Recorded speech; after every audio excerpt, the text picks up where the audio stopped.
You're standing in a quiet Toronto street when a worn skateboard clatters behind you. Jordan Peterson talks about those skateboarding kids, not as nuisances, but as tiny explorers pushing boundaries we'd rather ignore. He warns, meddle too much with their chaos and you doom them to fragile lives. But why? What does skateboarding have to do with surviving the world's wild disorder? Stick around, this thread unravels deep, all the way down to ancient lobsters behaving as life coaches. Chaos isn't just noise, it's the spark where order fights to live. Let's kick off with a lobster. Weird, maybe. But Peterson uses this crustacean to crack open why posture shapes more than your spine. It can rewire your whole life story. In the wild waters of the North Atlantic, lobsters wage brutal fights over territory. When victorious, a lobster stands tall, its claws raised high, broadcasting dominance. Peterson points out how your nervous system mirrors this. Humans also follow a hierarchy shaped by signaling confidence or submission. Lose your stance, and you shrink in society's pecking order, an ancient survival code still running your brain. But what happens when this lobster code gets modernized? Imagine your body is a radio tower, and your posture is the signal it broadcasts. When you slump, your tower sends out weak, broken signals, lowering serotonin, the brain's "hey, I'm okay" chemical. But stand straight, shoulders back, chest open, and suddenly you're flooding the airwaves with dominant signals. It's not just pose, it's biochemical, shifting your brain's mood and your social position. Peterson reveals the payoff. Your body posture can change your actual life outcomes. People who stand tall get better jobs, garner more respect, and feel less anxious. It's not just fake it till you make it. It's more like activate your primal blueprint and watch chaos yield to order. That clattering skateboard kid. He's embodying this too, how we navigate dominance daily without knowing. Here's a deceptively simple rule that Peterson says is profound. Pet a cat when you meet one on the street. It feels random, but it's a lesson in attention and compassion blurring chaos and order. Peterson shares a personal tale. During turbulent times wrestling with his daughter's illness, he found solace in street cats. Stroking their fur grounded him, reminding him that in those touch points between chaos and calm, life's meaning flickers. The cats don't judge, don't demand, they just exist. This tiny act of caring, putting focus on softness amid despair, wasn't just comfort, it was a lifeline. Think of attention like a mental flashlight in a dark, cluttered room. Your nervous system is constantly scanning for threats, chaos. When you deliberately focus soothing attention, like petting a cat, you dim the alarms, shifting your body from frantic survival mode into rest and digest. This small act is a reset switch that rebalances your entire physiology, a biological harmony between wildness and peace. The transformation. Peterson argues these moments stave off bitterness, resentment, and despair, the toxic byproducts of ignoring life's small beauties. By practicing kindness toward the little order within chaos, you build resilience. You're literally inoculating yourself against life's savage unpredictability with softness, creating a buffer that helps you thrive even when storms come roaring. Ever notice how a small gripe can escalate into a toxic feud? Peterson nails why constant criticism doesn't just annoy, it destroys relationships and drags you into misery. Peterson tells a surprising story about skateboarders in Vancouver. Officials tried over-controlling their play spots, banning areas, imposing fines, fighting their chaos. The fallout. Kids grew angrier, more rebellious, and less able to take responsibility. The adults, constant criticism, driven by fear of disorder, ironically created more chaos.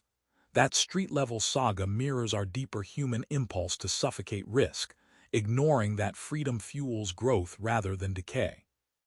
Criticism is like a weed killer applied indiscriminately. It kills the plants you want to nurture along with the weeds. Peterson explains how excessive fault-finding scrambles the delicate social algorithms that keep trust and cooperation alive. People become defensive, bitter, retreating into tribal anger. It's a neurological feedback loop. Attack invites attack, blowing chaos wide open rather than shutting it down. The payoff: learning when and how to criticize responsibly is a superpower. Instead of judgment for judgment's sake, measured feedback makes space for learning, repair, and connection. You don't avoid chaos by crushing disorder. You tame it with wisdom and respect. That's the real antidote to modern tribal breakdowns and personal breakdowns alike. Why did ancient Egyptians worship attention like a god? Peterson unpacks how this nearly forgotten reverence is the ultimate tool against chaos in your life. Peterson brings up ancient Egypt, where the act of careful attention, paying heed to detail, present reality, and rituals, was elevated almost to a sacred act. The Egyptians believed that deliberate focus allowed humans to align with cosmic order, or MAD, combating the ever-present chaos of life. This wasn't just spiritual fluff. It was a survival strategy writ large in temple art and law codes, a daily practice to stay grounded amid uncertainty. Attention is like a sculptor's chisel, carving solid shapes from the formless block of noise and distraction. When you cultivate focused awareness, you're gathering the chaos into something tangible and useful. Peterson equates this to neurological wiring. The brain shapes itself by what it habitually notices. Distraction shreds the brain's organizing power, while attention builds neural structures of order and clarity. Here's the twist. Learning to pay attention is radical self-care and the antidote to spiraling resentment and confusion. When you look closely, really closely, at your life and your surroundings, you find clues to improving, adjusting, and thriving. The Egyptians got it. Attention is a real, powerful God shaping your fates daily, if only you choose to worship it. Peterson says life's chaos collapses when you chase what's meaningful, not what's expedient. But this isn't lofty advice. It's a roadmap out of despair, and it starts with responsibility. Peterson doesn't just talk theory. He recounts his personal journey wrestling addiction, family struggles, and a crisis of meaning. He realized chasing fleeting pleasure was a dead end, empty and chaotic. Instead, stepping into responsibility, however daunting, gave his life firm ground. He began teaching, writing, building a discipline that anchored him against life's storms. His story flips the script on modern culture's obsession with ease and instant gratification. Think of meaning as a strong ship and pleasure as a fleeting raft. Pleasure gives quick thrills but is tossed aside by every wave. Meaning cuts through the chaos like a steady hull, anchored in responsibility and sacrifice. It's not comfortable or easy. It's a raw, real effort that rewards not immediately but deeply, building an internal fortress of resilience. Peterson's big payoff: meaning transforms life's chaos into manageable order. When you willingly shoulder responsibility, you don't shrink from the storm, you navigate it. Your world not only stays afloat, it grows more livable, richer, vibrant. The skateboarders, cats, and lobsters you met earlier, they all navigate chaos with meaning. This is your call to do the same. Back to that clattering skateboard. It's chaos meeting order, raw and alive. Peterson's rules show how the smallest acts, standing tall, petting a cat, paying attention, aren't trivial. They're keys to unlocking a life where chaos becomes opportunity, not ruin. Try this today. Stand in front of a mirror, shoulders back, take a deep breath and feel that courage flood in. Then find a small moment, pet a cat or even a metaphorical one, pay attention fully and reset your brain.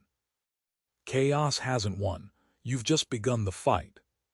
Subscribe for more book summaries like this one.